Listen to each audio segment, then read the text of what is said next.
is a mixed bag of fulfilled and broken promises 2 years since President William Ruto rose to power. Lofty promises of creating jobs for millions of unemployed youths and prioritizing the needs of low-income earners. Kenya Kwanza administration, which is smarting from the recent nationwide youth-led protest that forced the president to dissolve his entire cabinet and bring on board opposition politicians, has been in major political turbulence linked to the rising cost of living and for reneging on some of the promises. Reader Kering Chebet has compiled a comprehensive report. Let's check it out.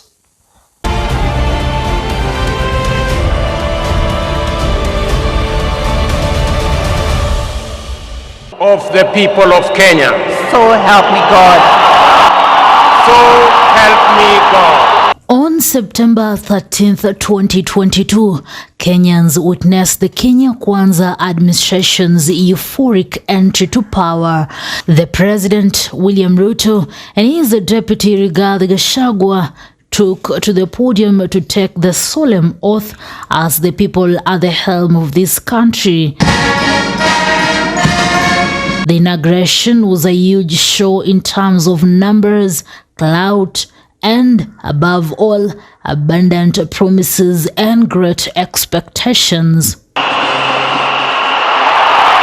On the day itself, nothing was left to chance, as pomp, color, and bravado were the hallmarks of the occasion. I, Rigathi Gachagua. The Deputy President Rigathi Gachagua gave a retaliatory speech, while the incoming president offered a conciliatory speech wherein he commended his able competitors from the opposition who gave the process their all. In his speech, however, he put out a plethora of promises, mostly which had been snippets given at random on the grueling campaign trail. Nyinyi kwa maoni yenu, hii mashindano ni mashindano ya kazi ama ya urembo? Today, therefore, marks a watershed moment for the people of Kenya to go back into history and revisit this momentous occasion during which many felt their salvation was nigh. President William Ruto singled out the Independent Electoral and Boundaries Commission (IEBC) for special commendation for a job well done. However, 4 rebel commissioners dubbed the Cherera 4, who opposed the final result, were hounded out of office for reasons best known to the executive, as the other 3 had their terms of service expire. Wameanza kuangaisha watu wa IEBC. Today, the IEBC stands commissionerless following the signing of the IEBC Bill 2024 on July 7th. The focus now shifts to President William Ruto. The National Dialogue Committee, established last year, resulted from the closing of ranks across the political divide to forge consensus on a number of priority national issues, including the reconstitution of the IEBC. He will be required to publish in a gazette notice the names of the individuals submitted to him to sit on their panel.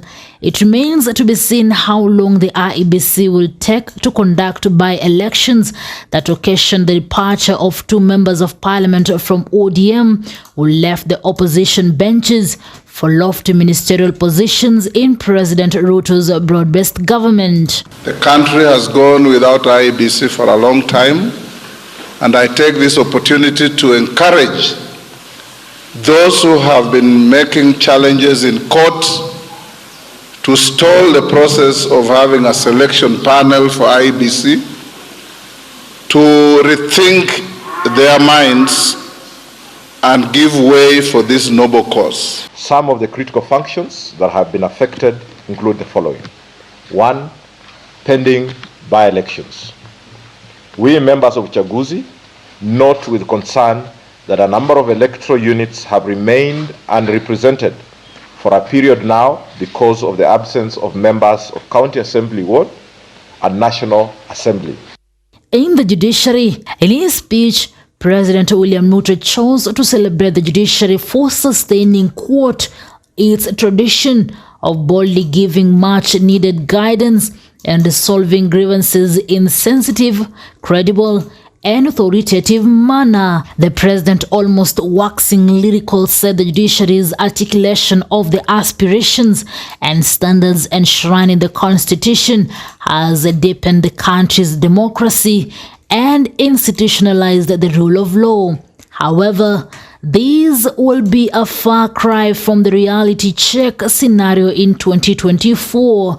Earlier this year, when the Kenya Kwanza government was bogged down by one judicial ruling after another, he vowed on January 3rd, while at a function in Nyandarua, to disregard court rulings or injunctions that he said are meant to derail his government agenda, especially given by certain corrupt judges. These threats and declarations are extremely serious and a monumental assault to the Constitution. In the job creation and bringing down the cost of living, President William Ruto said, quote, "We anchored our campaign on the platform of the economy premised on job creation and well-being of the people and are working continuously on the measures to bring down the cost of living. Our people are confronted daily with increasingly unaffordable prices,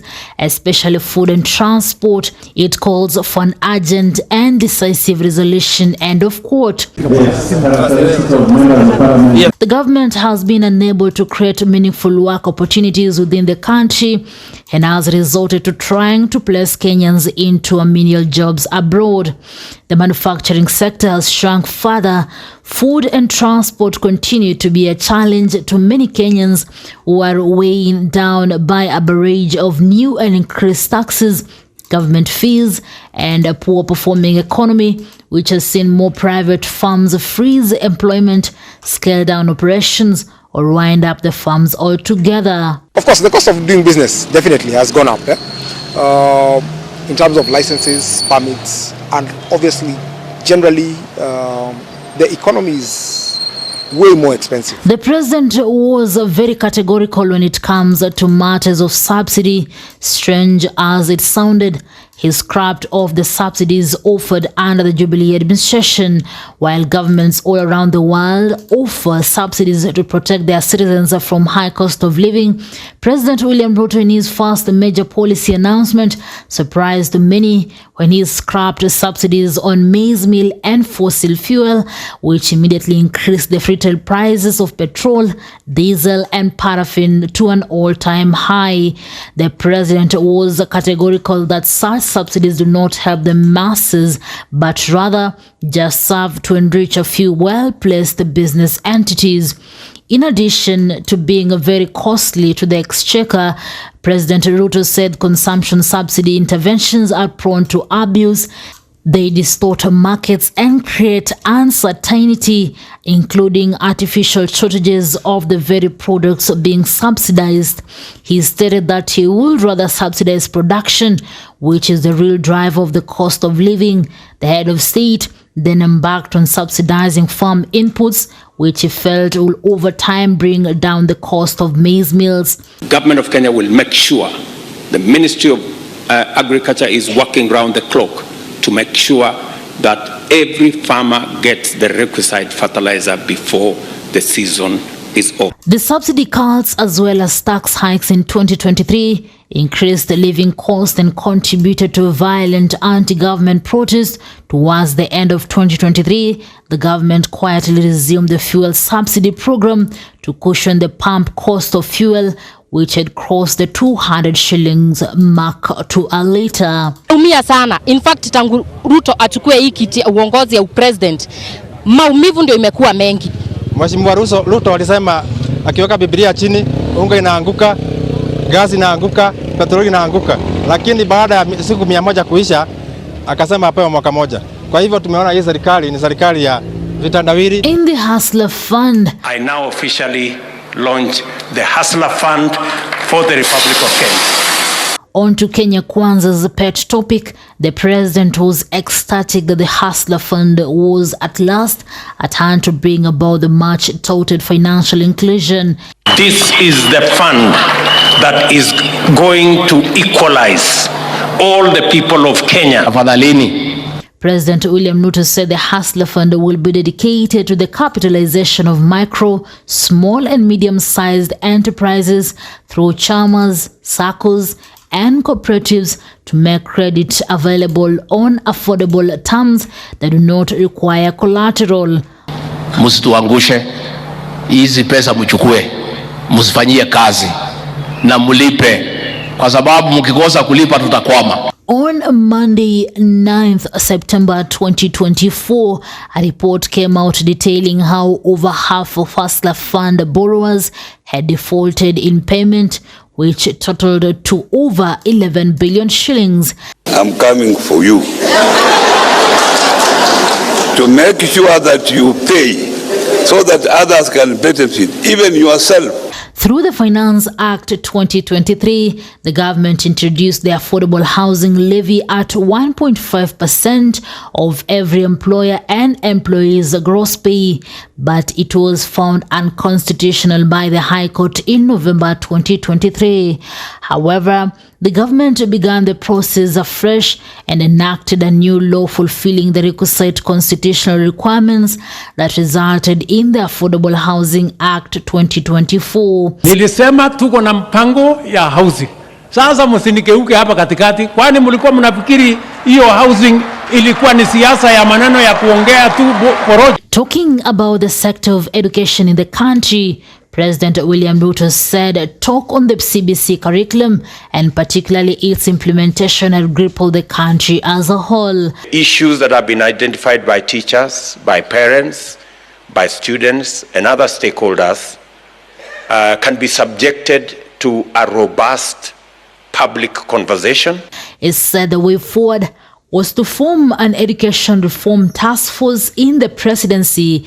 The task force was formed and has long given its recommendation on the way forward within the sector, some of which have stirred up a lot of controversy, such as the new university funding model. A child who has qualified to go to the university can be there crying, saying, look, I've been put in band 5. Is it band 5?